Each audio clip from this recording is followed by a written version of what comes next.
A very good morning to all of you. आज मैं इस प्लेटफॉर्म के जरिए अपनी यूपीएससी जर्नी आप लोगों को बताने जा रहा हूँ। तो सबसे पहले मैं अपना इंट्रोडक्शन देना चाहूँगा। मेरा नाम है Alok Kumar Dubey. I have secured all India rank 41 in CSC 2018 exam. 2018 के एग्ज़ाम में मैंने 41वीं रैंक अचीव की है। Basic background about myself, I come from Sultanpur district in Uttar Pradesh. और उसके बाद मेरी शिक्षा जवाहर नवोदय विद्यालय में हुई। उसके बाद मैंने बीटेक किया कंप्यूटर साइंस एंड इंजीनियरिंग में, एक private college Uttar Pradesh technical university से एफिलिएटेड था, doctor K N Modi institute of engineering and technology. उसमें मैंने अपनी बीटेक की डिग्री कंप्लीट की, 4 साल की कंप्यूटर साइंस एंड इंजीनियरिंग। 2012 में मैंने पास आउट किया। उसके बाद बिकॉज ऑफ फाइनेंशियल कंडीशंस मैं 4 साल नौकरी किया एक सॉफ्टवेयर फर्म में, जो जिसका हेड ऑफिस बेंगलोर था, बट वर्किंग ऑफिस नोएडा था। तो मैं वहाँ 4 साल सॉफ्टवेयर में जॉब किया। उसके बाद मैंने सोचा कि अ, मेरा एम पहले से ही था एक सिविल सर्वेंट बनने का। आफ्टर दैट जब मुझे लगा कि मेरी फाइनेंशियल कंडीशन बहुत अच्छी हो गई है, अब मैं अपनी पढ़ाई सस्टेन कर पाऊँगा, अब मैं अपना खर्चा खुद उठा पाऊँगा, उसके बाद मैंने निश्चय किया कि मैं अपनी नौकरी छोड़कर कंप्लीटली यूपीएससी की तैयारी में चला जाऊँ, मैं भी यूपीएससी की तैयारी स्टार्ट करूँ। तो मैंने जून 2016 में अपनी नौकरी छोड़ दी और उसके बाद मैंने अपनी यूपीएससी की तैयारी स्टार्ट की। तो ऐसा नहीं है कि ये बहुत ही ऐसा एक्सपीरियंस था, काफ़ी सारे अप्स एंड डाउन्स थे, बहुत सारी चीज़ें सीखने को मिली। तो कभी-कभी बहुत बड़ा चैलेंज होता है आपको अपने पेरेंट्स, अपने फैमिली को क्या कहते हैं मनाना, क्योंकि क्या होता है most of the time if you are earning a very good amount, decent amount, तो आपके फैमिली वाले भी एग्री नहीं होते कि आप अपना जॉब छोड़ के तैयारी करना स्टार्ट करो।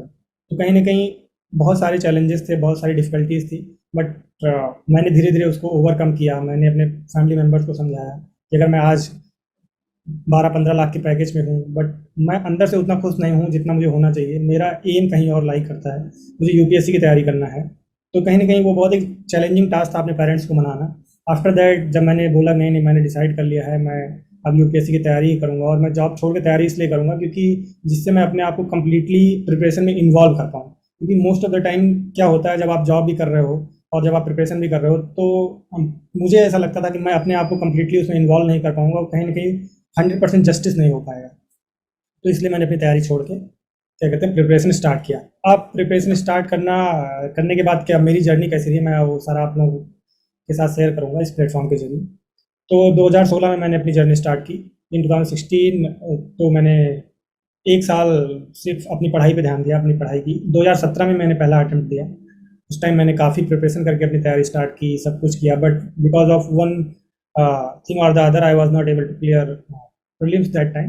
2017 में मेरा प्रीलिम्स एग्ज़ाम नहीं हुआ, क्वालिफाई नहीं हुआ। एंड देन उसके बाद मुझे लगा, ओके देन आई एनालाइज्ड। उसके बाद मैंने अपने आप को आत्ममंथन किया कि मेरी क्या गलतियाँ थी, किसकी वजह से मेरा प्रीलिम्स नहीं हुआ। तो कहीं न कहीं बहुत सारी चीज़ें सामने आई, आपको कहाँ मेहनत करने की ज़रूरत है, आपकी कमियाँ क्या रही, आपके वीकनेसेस क्या हैं, आपके स्ट्रेंथ्स क्या हैं। तो 1 साल मैंने 2016 से 17 एटलीस्ट बेसिक बेसिक बुक्स सारी पढ़ ली थी। उसके बाद अब ये था कि आपको एडवांस बुक्स पढ़नी है, और answer writing becomes a very important thing in UPSC, because in the end जो आपका एग्ज़ामिनर है, आपके आंसर्स को देख के ही आपका नंबर देगा। तो ये चीज़ें बहुत इंपॉर्टेंट हो जाती हैं। तो सीक्वेंस वाइज मैं बताना चाहूँगा कि मैंने क्या क्या किया।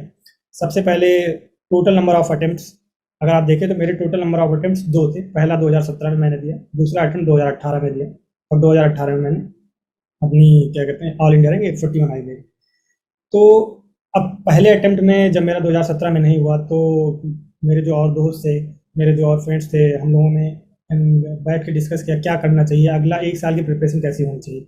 तो कहीं न कहीं उसमें एक प्लानिंग की बहुत ज़रूरत होती है। प्लानिंग की ज़रूरत इसलिए होती है, अगर आप प्लान्ड वे में तैयारी करोगे, तो आपको पता चलता रहेगा आपने क्या कवर किया है, क्या नहीं कवर किया है, आगे क्या कवर करने की ज़रूरत है।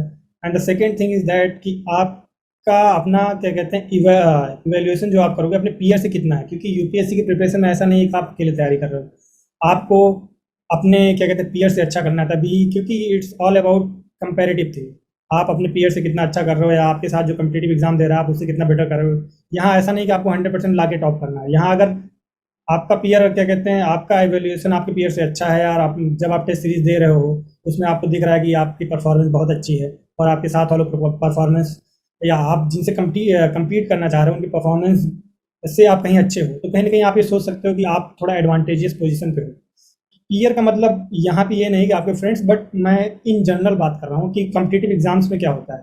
Basically this exam is all about elimination. तो कहीं ना कहीं आपको अपने आप को इतना अच्छा बना के रखना है कि क्या हो, आप उसमें से बेस्ट रहो। तो ये सब चीज़ें बहुत इंपॉर्टेंट हो जाती है। तो 2017 में मैंने अपने फ्रेंड्स के साथ मिलके तो 2017 में मैंने अपने फ्रेंड्स के साथ मिलके हम लोगों ने एक प्लान बनाया कि हमें सबसे इंपॉर्टेंट चीज़ क्या है, आंसर राइटिंग पे फोकस करना है।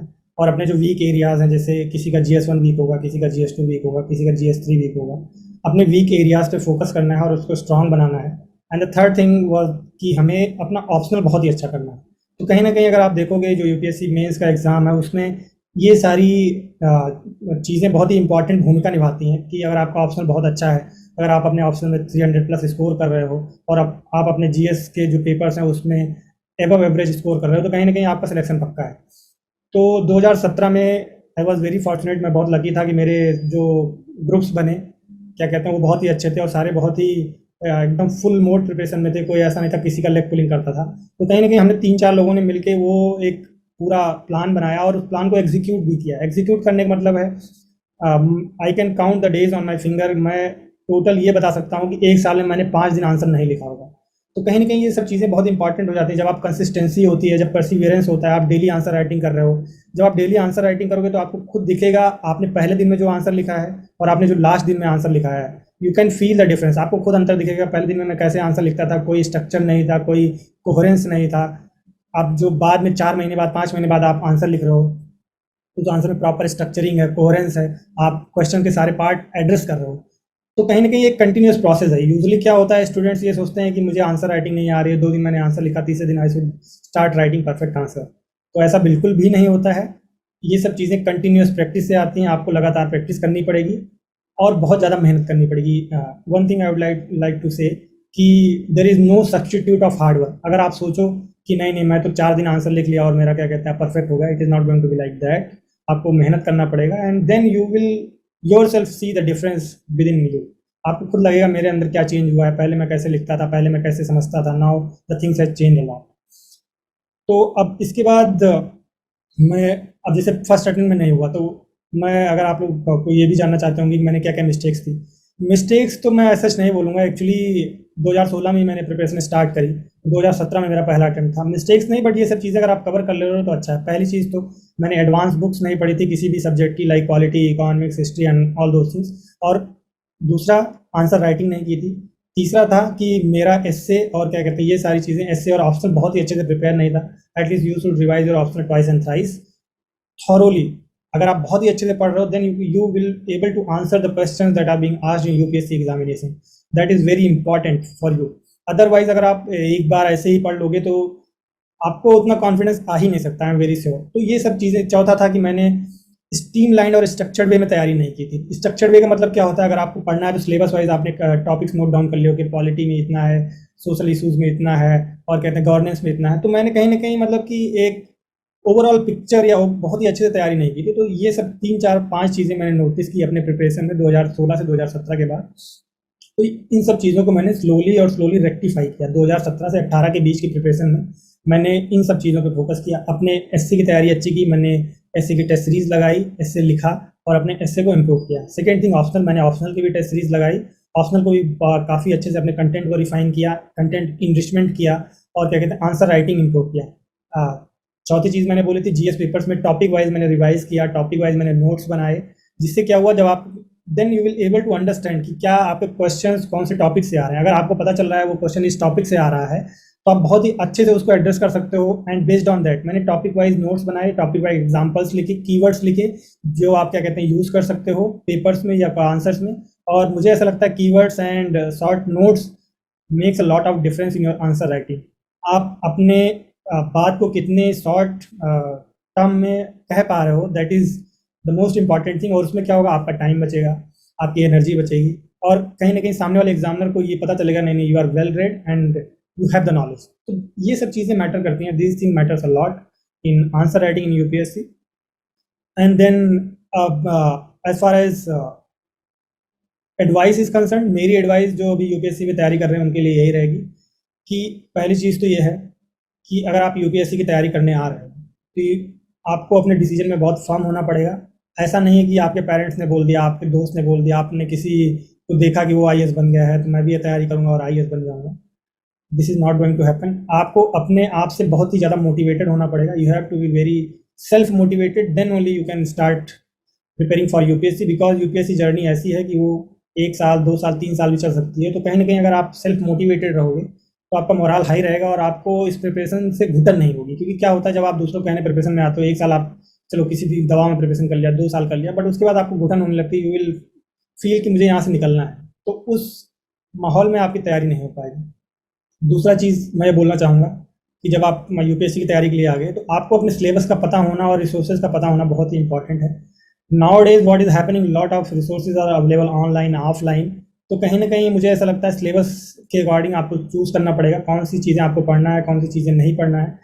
क्योंकि मुझे ऐसा लगता है कि यूपीएससी की प्रिपरेशन में आपको ये पता होना बहुत ज़रूरी है कि आपको क्या नहीं पढ़ना है। क्योंकि एवरीथिंग ऑन द अर्थ सब लोग बोलेंगे कि यूपीएससी के एग्जाम में पूछा जाता है। It is not like that, but कहीं ना कहीं आपको एक ओवरऑल व्यू और ओवरऑल पिक्चर पता होनी चाहिए। तो उससे क्या होगा, मैं अपना पर्सनल एक्सपीरियंस ये बता सकता हूँ कि मैंने अपने रिसोर्सेज बहुत ही लिमिटेड रखे। मेरा ये मानना है आप एक बुक को 15 बार पढ़ोगे, that is much better than 15 book को एक एक बार पढ़ना। तो एक ये भी एक पर्सनल एक्सपीरियंस है मेरा। मैंने अपने रिसोर्सेज को बहुत ही लिमिटेड रखा और उसको मल्टीपल टाइम्स रिवाइज किया।